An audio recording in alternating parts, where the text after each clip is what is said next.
व्हिएतनाममध्ये भारतीय पर्यटकांना घेऊन जाणारी बोट उलटून 15 पर्यटकांचा मृत्यू झालाय, तर वन्यजीव समितीची 13 वर्षांनी पुनर्रचना करण्यात आली आहे. मध्य रेल्वेत विनातिकीट प्रवास करणाऱ्यांची संख्या 21% घटली आहे, तर उपकरप्राप्त इमारती धोकादायक ठरवण्याचा अधिकार म्हाडाला मिळणार आहे. अमेरिकेचे अध्यक्ष डोनाल्ड ट्रम्प यांनी इराणला थेट इशारा दिलाय, तर भारतीय संघाच्या कोचिंग स्टाफमध्ये होणार फेरबदल. याशिवाय अल्पवयीन मुलीला मारहाण केल्याप्रकरणी मुंबईत अभिनेत्याला अटक करण्यात आली आहे. या बातम्या आपण आजच्या पॉडकास्टमध्ये ऐकणार आहोत. नमस्कार, मी अनिरुद्ध गद्रे. आज 12 जुलै वार रविवार. तुम्ही ऐकत आहात देशातील नंबर 1 मराठी न्यूज वेबसाईट isakal.comचं पॉडकास्ट. पॉडकास्टची पहिली बातमी आहे व्हिएतनाममधून. शनिवारी व्हिएतनाममध्ये भारतीय पर्यटकांना घेऊन जाणारी बोट उलटली आहे. व्हिएतनाममधील फू कोक बेटाजवळ ही दुर्दैवी घटना घडली आहे. या बोटीवर 33 प्रवासी होते अशी माहिती आहे. यापैकी 15 प्रवाशांचा मृत्यू झालाय. या घटनेनंतर स्थानिक प्रशासनाने तातडीने बचाव कार्य सुरू केलं. भारतीय दूतावासाने सोशल मीडियावर पोस्ट करत या संदर्भात माहिती दिली आहे. तसंच या घटनेतील प्रभावित कुटुंबियांच्या मदतीसाठी हेल्पलाईन क्रमांकही उपलब्ध करून देण्यात आला आहे. ही घटना नेमकी कशी घडली याचा तपास सुरू आहे. या घटनेनंतर पंतप्रधान नरेंद्र मोदी यांनी शोक व्यक्त केला आहे. व्हिएतनाममधील फू कोक जवळ घडलेली बोट अपघाताची दुर्घटना दुःखद आहे. ज्यांनी आपले प्रियजन गमावले आहेत त्या कुटुंबियांप्रती माझ्या मनपूर्वक संवेदना व्यक्त करतो. भारतीय दूतावास आणि वाणिज्य दूतावास सर्वतोपरी मदत करत आहेत, अशी प्रतिक्रिया पंतप्रधान मोदींनी दिली. दरम्यान पीडित कुटुंबियांच्या कोणत्याही मदतीसाठी +8436281790 किंवा +849155237114 या हेल्पलाईनवर संपर्क करावा, असं आवाहन दूतावासाकडून करण्यात आलंय. महत्त्वाचं म्हणजे हनोई येथील भारतीय दूतावासात स्वतंत्र नियंत्रण कक्षही सुरू करण्यात आलाय. पॉडकास्टची दुसरी बातमी आहे राज्याच्या वन्यजीव समिती संदर्भातली. वाघ, सहशिकारी प्राणी आणि त्यांच्या भक्ष्य असलेल्या प्राण्यांच्या संरक्षण व संवर्धनासाठी कार्यरत राज्यस्तरीय समितीची 13 वर्षांनंतर पुनर्रचना झाली आहे. बदललेल्या रचनेमुळे सह्याद्री व्याघ्र प्रकल्पातील व्याघ्र भ्रमण मार्गांचं संरक्षण होण्यास हातभार लागणार आहे. त्यासह प्रकल्पाचा राधानगरी अभयारण्य, तिलारी, दोडामार्ग, कर्नाटकातील काली, भद्रा व संरक्षित क्षेत्रांशी जैविक संपर्क कायम ठेवण्यासाठी निर्णय घेता येणार आहे. सह्याद्रीसह अन्य व्याघ्र प्रकल्पांनाही समिती महत्त्वाची ठरणार आहे. सह्याद्रीत नैसर्गिकरित्या स्थलांतर करणाऱ्या वाघांसाठी सुरक्षित अधिवास व पुरेशी भक्ष्य साखळी उपलब्ध करून देण्यास प्राधान्य दिलं जाऊ शकतं. आवश्यकतेनुसार अधिवास सुधारणा, पाणवठे, गवताळ क्षेत्र विकास आणि भक्ष्य प्राणी संवर्धनाची कामं गतीने होऊ शकतात. त्यासाठी समिती महत्त्वाची ठरणार आहे. नव्या रचनेत नव्या सदस्यांचा समावेश करण्यात आला आहे. सह्याद्री व्याघ्रसह अन्य व्याघ्र प्रकल्पांमध्ये समन्वय साधण्याची जबाबदारी समितीवर सोपवण्यात आली आहे.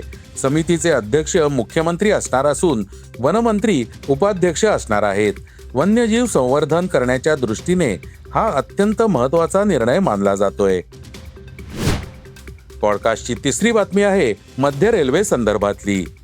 दंडाची रक्कम वाढवल्यानंतर नियमांचं पालन कितपत होतं याची पहिली झलक मध्य रेल्वेच्या उपनगरीय मार्गावरील आकडेवारीतून दिसली आहे.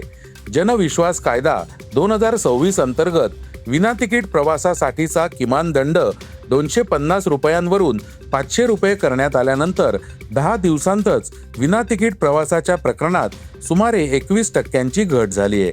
विशेष म्हणजे कारवाईची प्रकरणं कमी झाली असतानाही वाढीव दंडामुळे रेल्वेच्या दंडवसुलीत वाढ झाली आहे.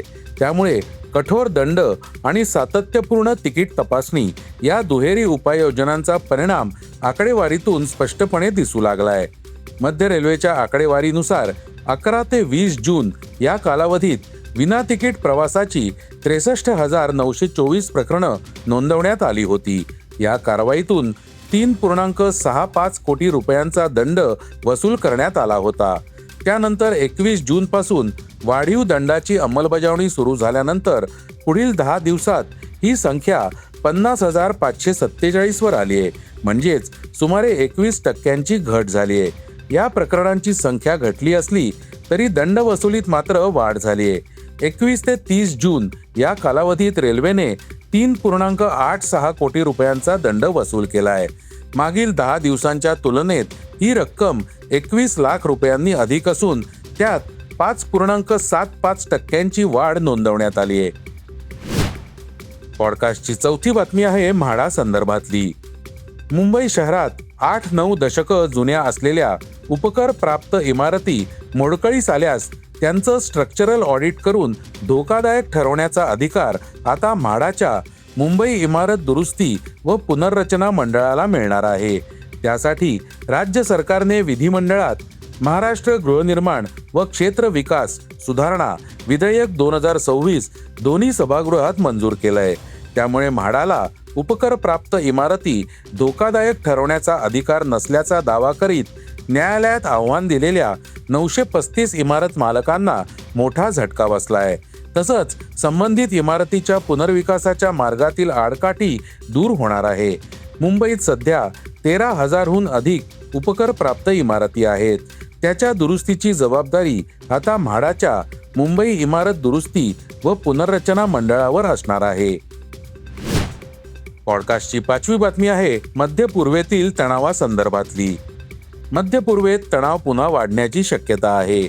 अशातच आता अमेरिकेचे अध्यक्ष डोनाल्ड ट्रम्प यांनी इराणला इशारा दिलाय. जर इराणी सरकारने माझी हत्या करण्याचा किंवा तसा प्रयत्न करण्याचा कट रचला तर अमेरिका त्याचा तात्काळ आणि अत्यंत भीषण पद्धतीने सूड उगवेल, असं ट्रम्प यांनी म्हटलंय. तसंच अमेरिकेची 1000 क्षेपणास्त्र आधीच इराणवर निशाणा साधून पूर्णपणे सज्ज ठेवण्यात आली आहेत. गरज पडल्यास आणखी हजारो क्षेपणास्त्र तैनात केली जातील, असा इशारा ट्रम्प यांनी दिलाय. महत्त्वाचं म्हणजे ट्रम्प यांच्या या धमकीला इराणनेही प्रत्युत्तर दिलंय. इराणच्या संसदेचे अध्यक्ष मोहम्मद बाघेर गालिबाफ म्हणाले की जर अमेरिका गेल्या महिन्यात झालेल्या सामंजस्य करारापासून मागे हटला तर इराण स्वतःच्या रक्षणासाठी पूर्ण ताकदीने सज्ज आहे. एकंदरीतच दोन्ही देशांकडून आरोप प्रत्यारोप सुरू असून तणाव वाढणार आहे. पॉडकास्टची 6वी बातमी आहे क्रीडा विश्वातून. भारतीय क्रिकेट संघाच्या सपोर्ट स्टाफमध्ये लवकरच मोठे बदल होण्याची शक्यता आहे. या स्टाफमधील 2 जण पद सोडण्याच्या तयारीत असल्याची माहिती पुढे आली आहे. पण हे सदस्य नेमके कोण आहेत आणि ते पद का सोडतायत याबाबत अद्याप कोणतीही अधिकृत माहिती समोर आलेली नाहीये. संघातील एकंदरीत वातावरण आणि गेल्या काही महिन्यांपासून सुरू असलेल्या घडामोडींमुळे ही परिस्थिती निर्माण झाल्याची चर्चा आहे. पॉडकास्टची शेवटची बातमी आहे मनोरंजन क्षेत्रातली. पंड्या स्टोअर आणि काशीबाई बाजीराव बल्लाळ यांसारख्या मालिकांमध्ये महत्त्वाची भूमिका साकारणारा 29 वर्षीय अभिनेता रोहित चंदेल याला मुंबई पोलिसांनी अटक केली आहे. रोहितवर एका 16 वर्षांच्या अल्पवयीन मुलीचा छळ करणं, तिचा सतत पाठलाग करणं आणि तिला मारहाण केल्याचा गंभीर आरोप आहे. या प्रकरणी पीडित मुलीने तक्रार दिली होती. त्या तक्रारीच्या आधारे मुंबई पोलिसांनी रोहित विरुद्ध कारवाई केली आहे. त्याच्या विरुद्ध पोक्सो आणि भारतीय न्याय संहितेच्या विविध कलमांतर्गत गुन्हा दाखल करण्यात आला आहे. हे होतं isakal.comचं पॉडकास्ट, अर्थात सकाळचं पॉडकास्ट. उद्या पुन्हा भेटूयात. हे पॉडकास्ट तुम्हाला कसं वाटलं जरूर कळवा. त्याला रेटिंग द्या आणि इतरांना रेकमेंड करा. धन्यवाद. Script and research by Shubham बानुबा कोडे.